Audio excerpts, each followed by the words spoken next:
Janaku was saying, in Africa, some people have to be, they have to go in order for us to fight this battle.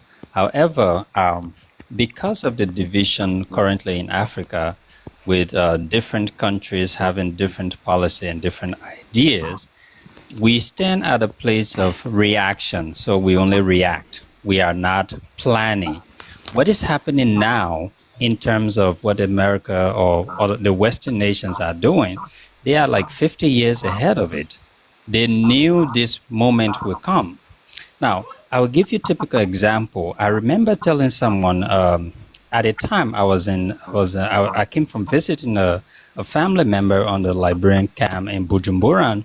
We were around Kaswa in Ghana, and I was telling this person. I said that was, I think, when Obama was just elected.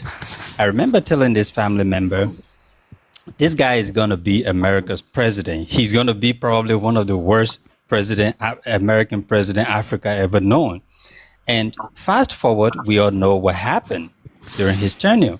Now, when we look at it, most African countries celebrated, or most black people naturally thinking there is some sort of representation and things would be better or things would be different. But we know it would not be different, or it was not going to be different. Now, fast forward to Donald Trump. When we look at the Trump phenomenon, I don't think Donald Trump is a single person working. He was able to conquer the American system and become a president. If you look at all of his policy, they have been very strategic. The Greenland, when they started talking about Greenland, is to target the Chinese Navy and to target the Russian Navy, because NATO is right there to fight Russia on land. So they need the Navy to take full control of that area. When he started talking about Panama right now at the time was 92% controlled by China. Right now it's 72% controlled by American companies.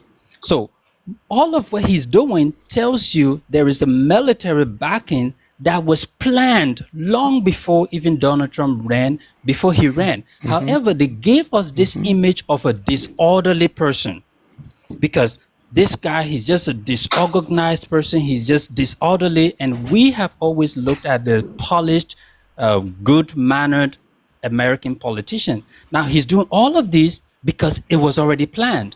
But they needed to portray this image of him in order for us to lean back and say, well, there's just one disgruntled person disobeying international law. Biden would not have done that because he had been in politics for over 50 years. They've been telling you about international law over and over.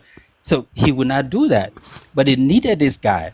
When he lost the 2020 election, I remember telling my wife he's going to be back, because it was a moment the country internally needed to calm down, because America knew that what broke the Soviet Union apart was the losing of the war in Afghanistan. Internally, you had wounded people, and all of them, they were asking, why did we even go to that war? And there became that fracture. So everything this country does on their side is a drama. However, we Africa today, as we stand in this position, in this current geopolitical tension, what are we doing? Are we reacting, or are our leaders and those future leaders, are they looking at the game ahead and saying, this is what they are doing?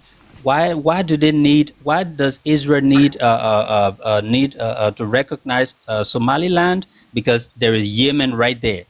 They want to operate from Somaliland against Yemen, and at that Horn of Africa, there is all those nations down there. There are resources, and they have gold, they have timber, they have a diamond, they have all the resources that are needed to power some of what the West does. When you look at West Africa, look at Nigeria, how they've been able to have the Nigerian population focus on crude oil. But most Nigerians do not know that there is californium. Californium is one of the most valuable natural resources. Yes, in the world. But their focus has been on crude oil. So, in total, what I'm saying is, our focus is we have always been reactionary. When it happened in Libya, we went crazy. Oh my God, we can't believe this happened. Now it's happened. It happens almost every year, and we just react. It's like there is no plan. No one is thinking ahead. No one is saying, okay, 10, 20 years from now, what are they doing? What are they doing here? What did they do here? There's a what do I say? There's a map, right? They've done it before. There's a footprint. What they're doing, right? What they did. Remember, America and Iran. Iran, they were very close. They were very close at some point. The U.S. dollar, the $20 bill. In fact, America gave it to Iran to keep as to show back in the 40s and 50s, to show that yes, when they brought in the Shah, to show that we work together. But after that, today the same country, they are enemies. So they don't mind being enemy with you when they get what they want. So whenever they come, what's his name? Saddam Hussein. Saddam Hussein had the key of Detroit given to him by Bush Senior. What happened after? So I don't think we are being reaction. We are thinking ahead. We are more reactionary. I think when these things happen, it's about we planning. We talking about future generation. How do we teach them? Because my wife is a professor. The educational system is still the same brainwashing. We just go and read the nonsense over and over and over and regurgitate the same Programming. thing. Yeah, and my wife is like, why don't we have a different, create a different structure? Africa is like in French we say chantier. It's like a work site. Everyone at a work site or at a construction site has a skill. A plumber, there's a plumber, there's a person that cut the wire. Everyone has a skill, but many youth go to learn about business. They go to business school to sell what, and whereas we can be building ourselves, we can be training engineers, we can be training marketable skills in our schools, but we still have the same educational system. So everything is set up in a way to keep us in a reactionary state.